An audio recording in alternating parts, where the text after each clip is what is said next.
जो बच्चे घर पे रहते हैं और वो बच्चे जो हॉस्टल में रहते हैं उनके व्यवहार में बहुत डिफरेंसेस आती हैं। जो बच्चे हॉस्टल में रहते हैं उनकी सोशलाइजेशन, डिसीजन मेकिंग कैपेसिटी या रेजिलियंस बहुत बढ़ जाती है।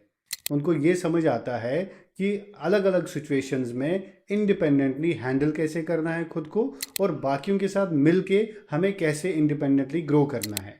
जबकि जो बच्चे घर पे बैठते हैं या पेरेंटल इन्फ्लुएंस होता है ज़्यादा, उनकी जो ऑटोनॉमी है या डिसीजन मेकिंग कैपेसिटी है वो इम्पेयर हो सकती है।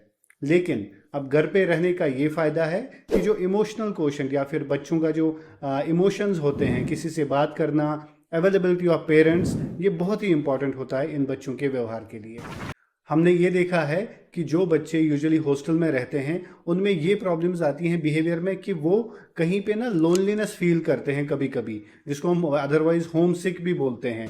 उनके लिए हमेशा, जैसे जब वो इमोशनल हो जाते हैं, कि उनके लिए कोई बात करने के लिए नहीं होता। जब कोई दोस्तों के साथ लड़ाई झगड़ा होता है या कहीं स्ट्रिक्टनेस आती है हॉस्टल एनवायरनमेंट में, तो उसकी वजह से वो बड़े ही एंशियस फील करते हैं और resulting in their different behavioural problems. अब हम ये डिसाइड कैसे करें कि बच्चे को हॉस्टल में रखना चाहिए या फिर उनको अपने पास घर पे रखना चाहिए। पहले कुछ साल जो बहुत इंपॉर्टेंट होते हैं बच्चे की डेवलपमेंट के लिए, फॉर एग्जांपल 0 से लेकर 8 साल की उम्र जो है, जिसमें बच्चे को कम्युनिकेशन, सोशलाइजेशन या पेरेंटल फिजिकल प्रेजेंस की ज़रूरत बहुत इंपॉर्टेंट है डेवलपमेंट के लिए, उन बच्चों को हमेशा अगर हो सके तो प्रेफर किया जाए कि अपने पास रखा जाए। घर पे उनकी पढ़ाई, स्कूल आसपास में रखा जाए ताकि उनके जो पेरेंट्स हैं वो रीचेबल हों। उसके बाद इंडिपेंडेंसी, सेल्फ डिसिप्लिन या रेगुलेशन के लिए हम सोच सकते हैं कि उस बच्चे 8-10 साल की उम्र के बाद हम उन बच्चों को हॉस्टल भेजें।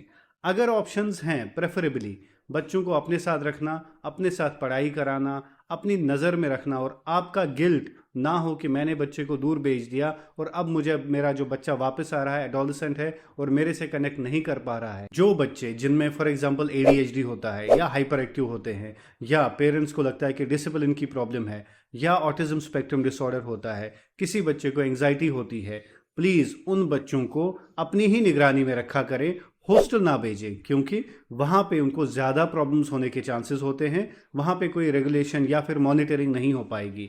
जो बच्चा जिसको कोई डेवलपमेंटल डिसऑर्डर का डायग्नोसिस है, ADHD हो, ऑटिज्म हो या लर्निंग डिसऑर्डर हो, उन बच्चों को इंडिविजुअल असिस्टेंस और पेरेंटल प्रेजेंस की बहुत आवश्यकता होती है। Keep your children with you and make them happy.